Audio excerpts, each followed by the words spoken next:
Hello friends, ചെമ്പനീർ പൂവിൻ്റെ പുതിയൊരു വീഡിയോയിലേക്ക് എല്ലാ കൂട്ടുകാർക്കും സ്വാഗതം.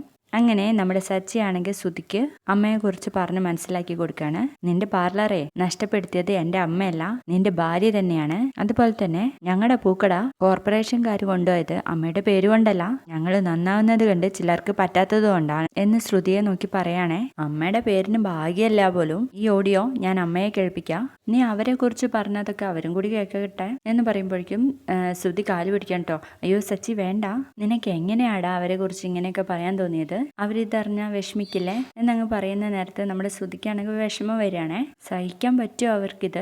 അമ്മയ്ക്ക് നിന്നെ കുറിച്ച് മാത്രമാണ് ചിന്ത.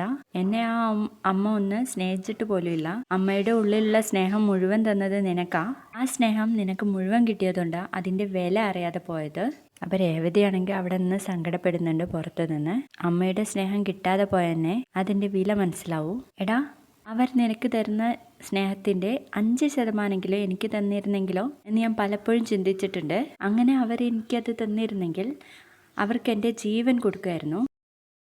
നീ അപ്പോൾ കടയ്ക്ക് അവരുടെ പേരിടില്ല അല്ലേ? ഈ ഓഡിയോ ഞാനിപ്പോൾ അവരെ കേൾപ്പിക്കാം. നിന്റെ മനസ്സ് എത്രമാത്രം ചീഞ്ഞതാണെന്ന് അവരും കൂടി അറിയട്ടടാ എന്നങ്ങ് പറയുന്ന നേരത്തെ നമ്മുടെ ശ്രുതി പറയും, സച്ചി വേണ്ട വേണ്ട സച്ചി എന്നങ്ങ് പറയുമ്പോൾ നമ്മുടെ ശ്രുതിയും പറയുന്നുണ്ട് സച്ചി വേണ്ട എന്ന് പറയുമ്പോൾ സച്ചി ചോദിക്കും, എന്താ ഇനി പൗഡർ എടുത്തിക്കും കൂടി എന്തെങ്കിലും പറയാനുണ്ടോ?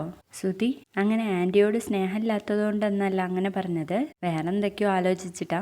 ആൻറ്റിയുടെ പേര് തന്നെ ഷോപ്പിന് ഇട്ടേക്കാം, വേറൊരു ഓപ്ഷനും നിങ്ങളുടെ മുന്നിലില്ല, അമ്മയുടെ പേര് തന്നെ വെക്കണം എന്ന് പറഞ്ഞ് സച്ചി അങ്ങ് പോവാണ് കേട്ടോ.